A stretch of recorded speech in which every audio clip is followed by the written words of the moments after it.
अस्सलामुअलैकुम नाज़रीन इकराम, रोशनी light channel की तरफ से आप सबको खुशामदीद। मेरी आज की वीडियो सुल्तान फाते सीरीज की एपिसोड 59 का रिव्यू है।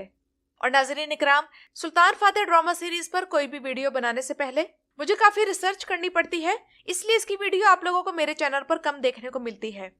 और सुल्तान फाते सीरीज को शुरू हुए कई हफ्ते गुजर चुके हैं, लेकिन हमारा इस सीरीज की हर किस्त देखने का शौक और इंतजार बढ़ता ही चला जा रहा है।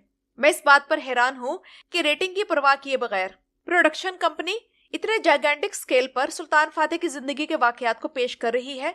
और हम कई फतुहात देख चुके हैं, लेकिन हर नई फतह की तफसील और सिनेरियो पिछली फतह से बिल्कुल मुख्तलिफ और शानदार होता है।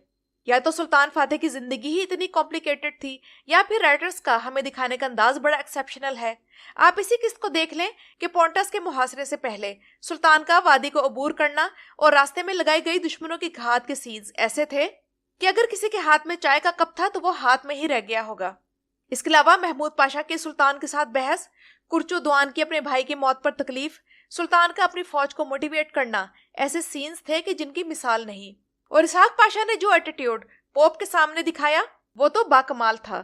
और आप लोग खुद देखें कि सुल्तान फाते के बारे में बनाई गई, मैंने अपनी पिछली वीडियो में कहा था कि अगर शाहान ना मरा हो और उसका सिनेरियो फिर से शुरू हो जाए, यानी कि या तो द्राविन के साथ या फिर यन्नीचर्यों के साथ, तो कैसा रहेगा।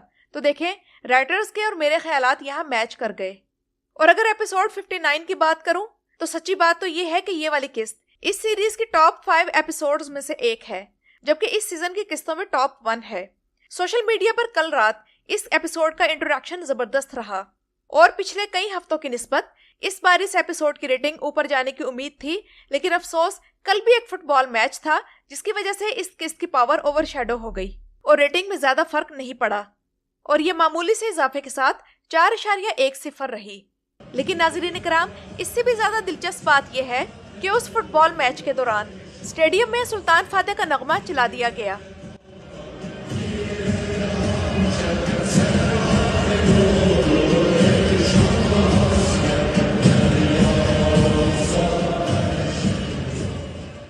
और चलते हैं एपिसोड के रिव्यू की तरफ। तो इस एपिसोड में शहजादा मुस्तफा का किरदार हम सबको बहुत अच्छा लगा होगा। एक शहजादे को एक मजबूत सिनेरियो ही सूट करता है और बजाय इसके कि शहजादा मुस्तफा महल में रहकर गुलशा और बहार की नोक झोंक देखता और सुनता या जूलिया जैसी किसी लड़की के पीछे दौड़ता, इसे वही सिनेरियो दिया गया जो सुल्तान फाते के किसी बेटे के शायान शान है। जबकि शहजादा बायजीद भी अब नॉर्मल होकर गम से निकल आया है और अपने फ्राइज अच्छे तरीके से निभा रहा है। और नाज़रीन इकराम, आग को योनलू ओजून हसन का हम अब तक सिर्फ नाम ही सुन रहे थे, उसे देखा नहीं और ना ही इसके हवाले से कोई किरदार सामने लाया गया है। तारीखी तौर पर सुल्तान फाते और ओजून हसन के दरमियान पहला टकराव उस वक्त हुआ था जब सुल्तान ने पोंटस का मुहासरा कर रखा था। तब उन्होंने हमजा बे को रवाना किया, लेकिन जब वो ओजून हसन को हराने में नाकाम रहा तो सुल्तान ने अहमद कैलिक पाशा को रवाना किया। तो अगर स्क्रिप्ट में राइटर्स ने इरादा किया कि ओजून हसन को दिखाया जाए तो इसका मतलब है कि आने वाली किस्तों में हमें हमजा बे और अहमद कैलिक पाशा के किरदार भी दिखाए जाएंगे। और अब तक तुर्की में जितने भी अदाकारों ने टर्किश टीवी सीरीज में सुल्तान फाते का किरदार अदा किया है, इनमें सरकान चायोगलो सबसे यंग है, जिसके बारे में हर एक का ख्याल था कि वो सुल्तान फाते का रोल प्ले करने में नाकाम हो जाएगा। लेकिन ना तो सरकान चायोगलो नाकाम हुआ और ना ये सीरीज सुल्तान फाते पर बनाई गई बाकी ड्रामा सीरीज की तरह दरमियान में रोक दी गई। सरकान चायोगलो से पहले जो अदाकार सुल्तान फाते बने थे उनका नाम कनान मीरजाली ओगलो था और ये तुर्की का टॉप क्लास अदाकार था। यहाँ भी सरकान के मामले में ऐसा कुछ नहीं था, यानी कि वो तुर्की का टॉप क्लास अदाकार नहीं था। और अहम पॉइंट तो ये भी है कि इस पूरी सीरीज में सिर्फ हीरो ही स्मार्ट और ज़हीन नहीं है, उसकी पूरी टीम भी है। और सिर्फ हीरो ही स्ट्रांग नहीं है, बल्कि इस ड्रामे की 90% कास्ट मजबूत और ताकतवर है। मिसाल के तौर पर जान दार्ली, बाली बे, कुर्चो दोआन, एब्रानोस अली बे, महमूद पाशा और बहुत से और सिवाय सुल्तान फाते सीरीज के हमने तुर्की की किसी और सीरीज में शायद ये क्वालिटी नहीं देखी होगी। अगर किसी हद तक ये क्वालिटी किसी और सीरीज में थी तो वो पाए तख्त सुल्तान अब्दुल हमीद है। जबकि विलाद के जिक्र के बगैर तो मेरी वीडियो मुकम्मल हो ही नहीं सकती। हालांकि इस एपिसोड में विलाद का किरदार, चंद शॉर्ट्स और सुल्तान के साथ एक खुशगवार सीन और एक कुर्चू दुआन के साथ सीन से ज्यादा नहीं था, लेकिन इन दोनों सीन्स में भी उसने अच्छी परफॉर्मेंस दी। किस तरह उसने हंसते हंसते सुल्तान को जतला दिया कि उसने इससे भी ज्यादा मुश्किल दिन देख रखे हैं। अंदाजा करें कि विलाद ने सिर्फ इन 10 किस्तों में जो सीजन 3 की आ चुकी हैं, तो विलाद 4 मरकजी किरदारों को ख़त्म कर चुका है, महमूद पाशा को भी खंजर मार चुका है और 7 तरह की स्कीमें चल चुका है और इस तादाद में एपिसोड्स गुजरने के साथ और इजाफा होता जाएगा। तो इस हिसाब से विलाद इस सीजन का अब तक का सबसे ज़बरदस्त दुश्मन है और यानी कि इस सीरीज का राइटर ओजान एक खौफनाक परफॉर्मेंस के साथ एक लेजेंडरी किरदार हमारे सामने पेश कर रहा है। और नाज़रीन इकराम, कादिरगाह या लसी वो जगह थी जिसके बारे में महमूद पाशा ने तजवीज़ दी थी कि लश्कर यहाँ पहुंचकर नमाज जुमा अदा करेगा। और नाज़रीन इकराम, तारीख में भी ऐसा ही है। कादिरगाह का ये मैदान आज भी मौजूद है और इसमें मौजूद नमाजगाह कुछ इजाफों और अपनी पूरी शान शौकत के साथ आज भी मौजूद है। स्क्रीन पर इसकी मौजूदा तस्वीर आप लोगों के सामने है और जो लोग सुल्तान फातेह की तारीख से आगाह हैं वो अक्सर यहाँ जाते हैं। और ये मैदान सल्तनत उस्मानिया की तारीख की अहम नमाजगाहों में से एक है। इसकी दीवारें बाद में तामीर की गई थी, लेकिन जुलाई और अगस्त के महीनों में यहाँ नमाज के मौके पर नमाजियों की तादाद इन दीवारों से भी बाहर बढ़ जाती है। और यकीन कीजिए कि मैं शॉक्ड हूँ कि आप लोग खुद देखें कि पिछली 2 किस्तों से हरम के सीन तकरीबन ना होने के बराबर हैं, बल्कि इस एपिसोड में तो एक भी हरम का सीन शामिल नहीं। लेकिन हमें कोई कमी महसूस नहीं हो रही।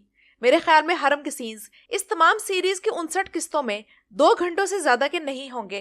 कोई इस बात पर मुझे अगर चैलेंज करना चाहे तो मैं हाजिर हूँ। इसके अलावा मैं इस मामले में आपकी राय की भी मुंतजिर हूँ। और नाज़रीन इकराम, सुल्तान फातेह की राइटर्स टीम को सैल्यूट करने का दिल करता है जिसने इस बार की इस किस्त में अपने मुल्क के एक नन्हे लेकिन बहादुर नौजवान को खिराज तहसीन पेश करने की कोशिश की है।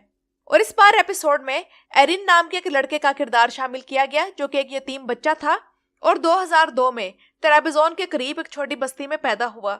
उसके वालिद का इंतकाल 2016 में हुआ था और वो बचपन से ही भेड़ बकरियां चराकर अपना गुजारा किया करता था। लेकिन 11 अगस्त 2017 को जब एरिन सिर्फ 15 साल का था तो उसने ट्रेबज़ोन में दहशतगर्दों के हमले को नाकाम बना दिया और फौरन सिक्योरिटी को इतला दी और उनके ठिकानों पर हमले करवाए। और चूंकि एरन खुद रास्ता दिखाने के लिए सिक्योरिटी फोर्सेस के साथ था तो एक गोली उसके जिस्म को भी चीरते हुए गुजर गई और वो शहीद हो गया। इसके बाद तुर्की ने अपने इस बहादुर लड़के को बेहद इज्जत दी और आज तक उसे याद रखा जा रहा है। और चूंकि सुल्तान फातेह सीरीज में राइटर्स ट्रेबज़ोन की फतह दिखा रहे हैं और राइटर्स टीम ने मौजूदा ट्रेबज़ोन की बस्ती में होने वाले इस वाक़े को नहायत खूबसूरती के साथ इस किस्त में शामिल किया और एरन को खिराज तहसीन पेश किया। और एरिन के किरदार को देखकर मुझे पाकिस्तान के इलाके हंगू का रहने वाला एतजाज आसन याद आ गया। वो भी बिल्कुल एरिन की ही उम्र का था जिसने APS के सानहे में अपनी जान देकर मजीद सैकड़ों माओं को रोने से बचा लिया। सच्ची बात तो यह है कि जिंदा कौमें हमेशा अपने मोहसिनों और हीरोज को याद रखती हैं। एरिन की इस बहादुरी और कुर्बानी ने पूरे तुर्की को झंझोड़ कर रख दिया और सोशल मीडिया पर ई की वारसन एरन का हैशटैग हर एक की जुबान पर था। ई की वारसन एरन का मतलब यह है कि एरन, मुझे खुशी है कि आप मौजूद हैं। इसके अलावा तुर्की में एरन के नाम से स्कूल, सड़कें, पार्क और मसाजिद कायम की गई और इसकी जिंदगी और कुर्बानी पर एक फिल्म भी बनाई गई जिसका नाम कैसिश में ई की वारसन एरन था। इस फिल्म ने लाखों दिलों को मुतासिर किया। तो नाजरीन इकराम, ये तो थी मेरी आज की वीडियो। अपनी राय का इजहार कमेंट्स में जरूर कीजिएगा। मेरी वीडियो देखने का शुक्रिया।